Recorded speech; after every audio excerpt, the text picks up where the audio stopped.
नमस्कार दोस्तों, संस्कृति आईएएस के यूट्यूब चैनल पर आपका स्वागत है। आज हम लोग बात करेंगे नाटो प्लस पर। नाटो की अवधारणा से आप लोग पहले से ही परिचित होंगे, तो आज हम लोग नाटो प्लस देखेंगे सबसे पहले कि ये चर्चा में क्यों है। तो देखिए, ये न्यूज़ देख सकते हैं आप। भारत को नाटो प्लस में शामिल करना चाहता है अमेरिका। इन सभी मुद्दों पर आज बात करेंगे। सबसे पहले देखते हैं कि यह कहाँ इंपॉर्टेंट है। तो यूपीएससी के GS2 जनरल स्टडीज़ पेपर 2 में अंतर्राष्ट्रीय संबंध वहाँ पर भी इम्पॉर्टेंट है और अंतर्राष्ट्रीय संगठन वहाँ पर भी ये काफ़ी इम्पॉर्टेंट सेगमेंट है। सबसे पहले देखते हैं कि आज हम लोग क्या क्या डिस्कस करने वाले हैं। तो सबसे पहला कि ये न्यूज़ में क्यों है, थोड़ा सा तो आपने पहले ही जान लिया हेडलाइन देखकर, फिर भी थोड़ा बात कर लेंगे। नाटो प्लस क्या है, साथ ही साथ जब नाटो प्लस आप पढ़ेंगे तो नाटो के बारे में आपको जानना जरूरी हो जाएगा कि नाटो क्या है। उसके बाद क्यों भारत को नाटो प्लस में शामिल करना चाहता है अमेरिका, इससे अमेरिका को क्या फ़ायदा है और साथ ही साथ इससे भारत को क्या लाभ है। और फिर अंतिम में एक मुख्य परीक्षा के प्रश्न को देखेंगे, उसके आंसर राइटिंग के तरीकों को भी हम लोग समझने का प्रयास करेंगे। सबसे पहले देखते हैं कि ये अभी न्यूज़ में क्यों है। तो अमेरिकी सांसद रो खन्ना ने ये कहा कि भारत को अमेरिका नाटो प्लस में शामिल करना चाहता है। इससे क्या होगा, भारत और अमेरिका सुरक्षा से आसानी से जुड़ सकेंगे, मतलब भारत और अमेरिका एक दूसरे के हितों की रक्षा कर सकेंगे। भारत और अमेरिका के जो अभी संबंध हैं वो और मजबूत हो जाएंगे और भी इससे अनेक लाभ हैं जिसके बारे में हम लोग आगे पढ़ेंगे। लेकिन सुरक्षा के दृष्टिकोण से ये काफ़ी इम्पॉर्टेंट एक पहल होगा, ऐसा अमेरिकी सांसद का मानना है। देखिए, नाटो प्लस क्या है। तो नाटो तो आप पढ़ेंगे आगे। प्लस में कौन से कंट्रीज आ जाते हैं, ऑस्ट्रेलिया, जापान, न्यूजीलैंड, इजराइल और दक्षिण अफ्रीका। तो 5 कंट्रीज में शामिल होते हैं। अगर मामला बनेगा तो भारत जो है वो 6ठा देश हो जाएगा जो नाटो प्लस में शामिल होने वाला देश होगा। ठीक है, अब देखते हैं ये वाला क्या है, नॉर्थ अटलांटिक ट्रीटी ऑर्गेनाइजेशन क्या है।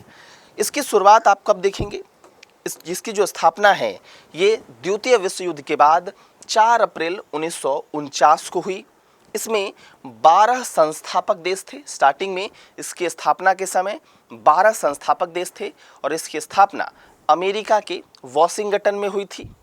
ये एक अंतर सरकारी सैन्य संगठन है, ध्यान रखिएगा, ये एक अंतर सरकारी सैन्य संगठन है, इंटर गवर्नमेंटल मिलिट्री ऑर्गेनाइजेशन है।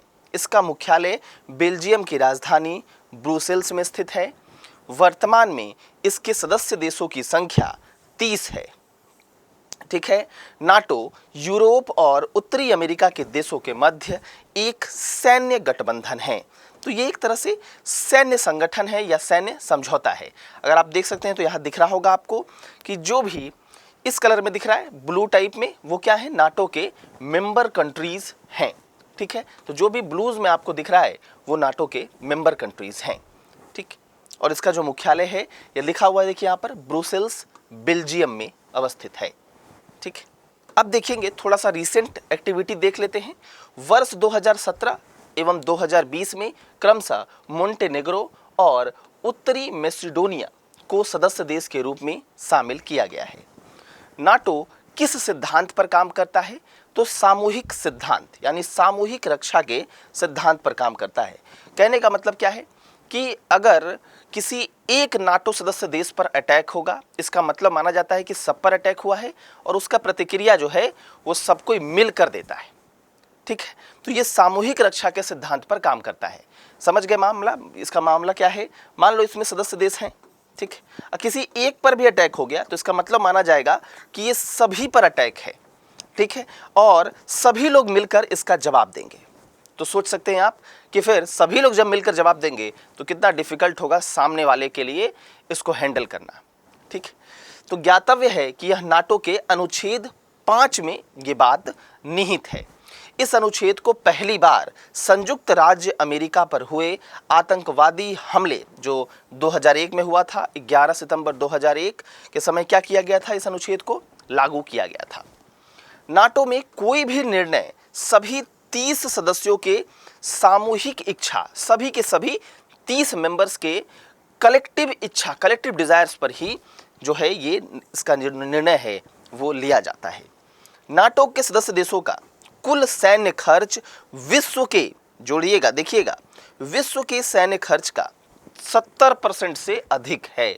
अब आप सोच सकते हैं कि नाटो में ही जो सैन्य खर्च है पूरे विश्व के सैन्य खर्च से 70% अधिक है। तो सोचिए कितने मजबूत होंगे ये देश, और उसमें अमेरिका अकेले अन्य यूरोपीय देशों की तुलना में अधिक खर्च करता है। तो ये जो सैन्य संगठन है ये काफ़ी एक मजबूत सैन्य संगठन है। नाटो का उद्देश्य क्या है, इसकी स्थापना का उद्देश्य क्या था? तो जो रसिया का जो साम्यवादी प्रसार था, उस समय यूएसएसआर था, तो उसका साम्यवादी प्रसार बढ़ रहा था, तो इसको काउंटर करने के लिए ही नाटो की स्थापना की गई थी। तो इसकी स्थापना के समय मुख्य उद्देश्य पश्चिमी यूरोप में सोवियत संघ की साम्यवादी विचारधारा को रोकना था। जो कम्युनिस्ट आइडियोलॉजी थी उसको रोकना ही इस संगठन का मूल उद्देश्य था। और उसके बाद तो अन्य उद्देश्य तो उससे निकल कर आते हैं, जैसे राजनीतिक और सैन्य तरीकों से अपने राष्ट्रों की स्वतंत्रता और सुरक्षा की गारंटी देना। ठीक, तो चाहे वो राजनीतिक तरीका हो, पॉलिटिकल तरीका हो, या फिर सैन्य तरीका हो, मिलिट्री का वे हो, दोनों के माध्यम से क्या करना है, तो यहाँ पर सदस्य राष्ट्रों की स्वतंत्रता और सुरक्षा की गारंटी होनी चाहिए, प्रदान की जाती है। वर्तमान और भविष्य के खतरे से निपटने के लिए नवाचार एवं अनुकूलन के साथ साथ उपकरणों के निर्माण को प्रोत्साहित भी करना है। तो इनोवेशन भी करिए जिससे आप वर्तमान के खतरों के साथ साथ भविष्य में अगर कोई खतरा आता है तो उससे भी आप निपट सकें। तो इसके लिए अगर सैन्य उपकरण के निर्माण की आवश्यकता है तो वो भी इसमें प्रोत्साहित किया जाता है। सदस्य देशों के बीच एकजुटता और सामंजस्य की भावना पैदा करना। जो नाटो के सदस्य देश हैं इनमें एकजुटता रहे, काम भी ये सामूहिक रक्षा के सिद्धांत पर करता है, तो उससे भी एकजुटता को बल मिलती है। और साथ ही साथ सामंजस्य की भावना, एक दूसरे के साथ मिलकर चलना, इसकी भावना जो है वो पैदा करना, इसका उद्देश्य था, नाटो का उद्देश्य था। अब बताइए, सवाल ये उठ सकता है कि भारत को नाटो प्लस में अमेरिका क्यों शामिल करना चाहता है? तो देखिए, इसके पीछे का जो सबसे बड़ा कारण है वो ये है कि अमेरिका चाहता है चीन को प्रतिसंतुलित करना। और इसके लिए आपने क्वाड का नाम भी सुना होगा। क्वाड में कितने मेंबर हैं, कमेंट जरूर करिएगा। तो एशिया क्षेत्र में चीन को प्रतिसंतुलित करना चाहता है। चीन देख ही रहे हैं चीन का प्रभाव कैसे पड़ रहा है, चाहे वो दक्षिण चीन सागर का में चीन का प्रभाव हो, चाहे वो दक्षिण पूर्वी एशियाई देशों के साथ चीन के संबंध हो, चाहे फिर जो स्ट्रिंग ऑफ पर्ल्स की अवधारणा हो, भारत को घेरने की अवधारणा हो, चाहे फिर वो जो कॉरिडोर बना रहा है, अलग अलग कॉरिडोर, 6 कॉरिडोर बना रहा है चाइना, उसकी बात हो, या फिर जो बेल्ट रोड इनिशिएटिव है चाइना, उसकी बात हो। तो अमेरिका चाहता है कि चीन को प्रतिसंतुलित करें, और चीन को प्रतिसंतुलित करने के लिए उसको किसकी आवश्यकता पड़ेगी? तो उसको किसकी आवश्यकता पड़ेगी भाई? हमारा भारत महान। तो अमेरिका चाहता है कि भाई हम किसी भी तरीके से चीन को प्रतिसंतुलित करें, और उसके लिए सबसे जो इम्पोर्टेंट देश है उसको वो अपने पक्ष में रखना चाहता है, और वो है भारत। तो ये एक मेजर रीज़न है जिसके कारण अमेरिका भारत को नाटो प्लस में जोड़ना चाहता है। दूसरा क्या है? अमेरिका और भारत दोनों के अफगानिस्तान में सामरिक हित लगे हुए हैं। तो भारत का भी हित है वहाँ पर, अगर अफगानिस्तान में शांति व्यवस्था नहीं बनी रहेगी, लोकतंत्र स्थापित नहीं होगा, तो वहाँ से कट्टरवादी संगठनों का उदय होगा, आतंकवादी गतिविधियाँ बढ़ेंगी, और इसीलिए इससे दोनों को फ़ायदा है, भारत और अमेरिका दोनों को फ़ायदा है। तो भारत को नाटो प्लस में शामिल करके अमेरिका सुरक्षा की भावना पैदा करना चाहता है। म्यूचुअल दोनों का इंटरेस्ट है, दोनों जो है एक दूसरे की यहाँ पर एक दूसरे के साथ मजबूती के साथ आगे बढ़ पाएंगे, एक दूसरे के साथ संबंधों को मजबूत कर पाएंगे। और उसके बाद क्या होगा कि सामूहिक रक्षा के सिद्धांत पर काम करता है। तो ये जो आतंकवादी घटनाएं हैं इसको रोका जा सकेगा।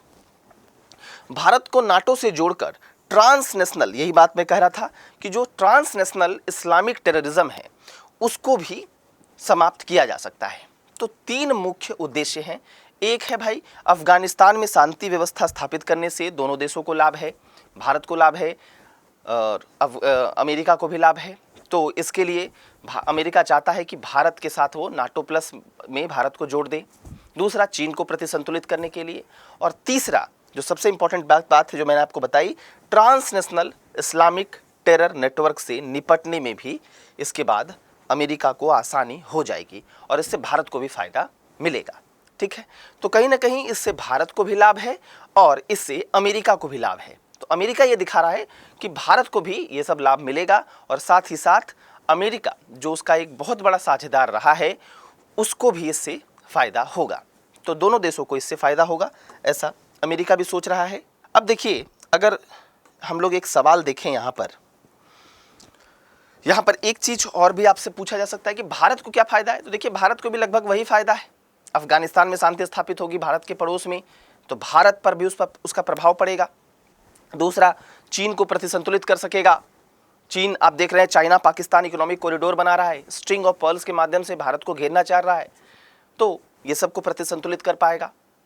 और साथ ही साथ जो ये टेररिज्म की अवधारणा है, टेररिज्म जो आतंकवाद एक बहुत बड़ी समस्या है, इससे भी भारत को निजात मिलेगा। मुख्य परीक्षा अभ्यास प्रश्न एक बार देख लेते हैं। नाटो जैसी प्रमुख यूरोपीय इकाई के साथ बातचीत करने के लिए भारत की अनिच्छा रणनीतिक आत्म अस्वीकृति का एक विशिष्टतम उदाहरण होगी। टिप्पणी इस पर करना है। तो देखिए, यहां पर आपसे सवाल क्या पूछा जा रहा है? सवाल यही पूछा जा रहा है कि अगर मैं एक क्रक्स आपको बताऊं तो सवाल यही है कि नाटो जैसी यूरोपीय इकाई के साथ बातचीत करने की भारत की अनिच्छा, अनिच्छा मतलब इच्छा नहीं, इच्छा रहित बात है, मतलब जो भारत की इच्छा नहीं हो रही है, रणनीतिक आत्म अस्वीकृति का एक विशिष्टतम उदाहरण होगा। ठीक है, तो ये एक बेहतर, मतलब अगर क्रक्स समझा जाए तो कहने का मतलब यही है कि अगर आप नाटो से बात नहीं कर रहे हैं या फिर आपकी बात करने की इच्छा नहीं है भारत की, तो वो क्या हो जाएगा?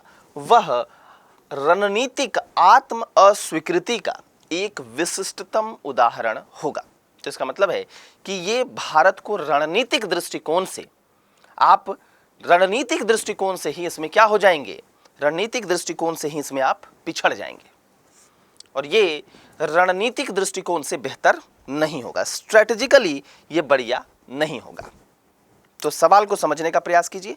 सवाल ये कह रहा है कि अगर नाटो में भारत शामिल नहीं होता या फिर नाटो के साथ बातचीत नहीं करना चाहता तो ये रणनीतिक दृष्टिकोण से भारत के लिए बेहतर नहीं होगा।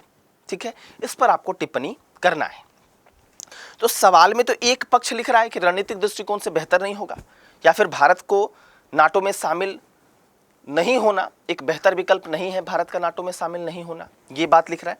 लेकिन जब आप सवाल का आंसर लिखेंगे तो इसमें आपको दोनों पक्षों को लिखना होगा और फिर आप इसमें एक समाधान या रिजल्ट देंगे। तो सबसे पहले आपको बताना होगा नाटो के बारे में, जो मैंने आपको बताया द्वितीय विश्व युद्ध के बाद रसिया के, यूएसएसआर के, उस समय के यूएसएसआर के साम्यवादी विचारधारा को रोकने के लिए नाटो की स्थापना की गई 1949 में। यह किस सिद्धांत पर काम करता है, आप इसके बारे में भी लिख सकते हैं कि सामूहिक रक्षा के सिद्धांत पर काम करता है। इसमें 30 सदस्य देश हैं। इन सब बातों को आप स्टार्टिंग में लिख सकते हैं। दूसरा, भारत को नाटो में क्यों शामिल होना चाहिए, इसके पक्ष में तर्क देना पड़ेगा कि भारत भाई नाटो में क्यों शामिल हो। तो इसमें आप क्या तर्क देंगे? भारत नाटो में क्यों शामिल नहीं हो, इसके लिए आप क्या तर्क देंगे? और फिर आप एक समाधान देंगे। तो देखिए, जो पहला पॉइंट है कि भारत को नाटो में क्यों शामिल होना चाहिए, तो इसमें आप क्या क्या बोल सकते हैं? क्यों शामिल होना चाहिए, क्यों?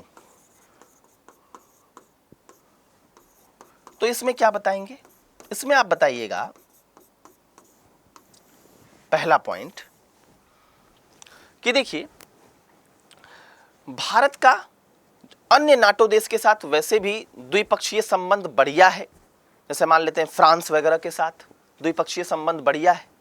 तो भारत अगर नाटो में शामिल हो जाएगा तो उससे कोई प्रभाव ज़्यादा नहीं पड़ेगा। तो अन्य नाटो देश के साथ बढ़िया संबंध है। दूसरा बेहतर संबंध है। दूसरा क्या है? चीन, पाकिस्तान, इन सब को प्रतिसंतुलित करने के लिए,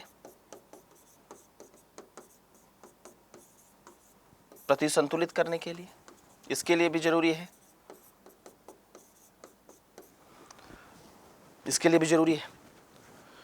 रूस पर निर्भरता कम करने के लिए,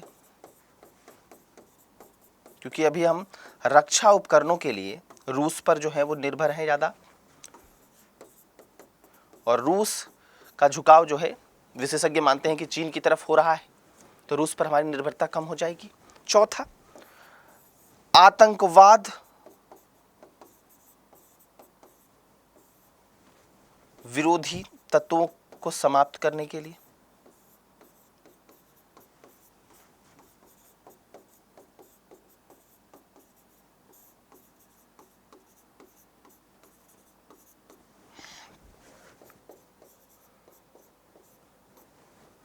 कूटनीति के स्तर पर भी बेहतर है, तो डिप्लोमेटिक स्तर पर भी बेहतर है। कैसे? तो देखिए, WTO में भारत अमेरिका के अगेंस्ट में बात होता है, यहाँ पर कौन मिल जाता है भारत के साथ? चाइना, ठीक। और नाटो में क्या हो जाएगा? भारत अमेरिका एक साथ हो जाएंगे, और अगेंस्ट में क्या आ जाएगा? चाइना। तो इससे क्या होगा? दोनों देशों के साथ बेहतर है। अलग अलग मंच पर हम लोगों ने अलग अलग देशों के साथ बेहतर संबंध स्थापित कर लिया, ठीक। हमारी जो रक्षा उपकरण हैं वो भी बेहतर और आधुनिक हो जाएंगे, बेहतर हो जाएंगे। तो ये सब कुछ पॉइंट है जिसके कारण भारत को क्या करना चाहिए? भारत को नाटो में शामिल होना चाहिए। अब कुछ पॉइंट्स लिखते हैं कि शामिल क्यों नहीं होना चाहिए। नहीं होना चाहिए, इसमें क्या बात आ सकती है? हम लोग स्टार्टिंग से ही किसके समर्थक रहे? नैम के, गुट निरपेक्ष। हम किसी भी गुट में शामिल नहीं होना चाहते थे। तो ये हमारी जो नैम का जो हमारा कॉन्सेप्ट था ऐतिहासिक तौर पर, उसके विरुद्ध हो जाएगा। सबसे इंपॉर्टेंट बात है ये। दूसरा, हम इसको क्यों शामिल नहीं कर सकते? क्योंकि इससे हो सकता है कि हमारे देश में भी संघर्ष हो जाए, संप्रभुता का खतरा हो जाए। क्यों? क्योंकि हो सकता है कि ये हमारे देश के लोग इसको स्वीकार न करें, क्योंकि आज तक भारत ने क्या किया है? भारत ने गुट निरपेक्षता का समर्थन किया है। तो इससे हमारे देश में भी जो है वो इसको लेकर समस्या खड़ी हो सकती है, संप्रभुता की समस्या हो सकती है। नैम के सिद्धांत का हम यहाँ पर क्या करेंगे? नैम का सिद्धांत चूंकि हमारा ऐतिहासिक सिद्धांत है, तो इसके विरुद्ध हम चले जाएंगे, जो एक बहुत बड़ी समस्या का कारण है, ठीक। इसके अलावा तीसरा रीजन इसमें आप क्या लिख सकते हैं? देखिए, इसमें यह हो सकता है कि चीन और रूस के साथ हमारे संबंध, चीन एवं रूस के साथ हमारे संबंध बिगड़ सकते हैं, और इनका झुकाव किसकी तरफ हो सकता है? पाकिस्तान की तरफ, जो भारत के लिए खतरा है।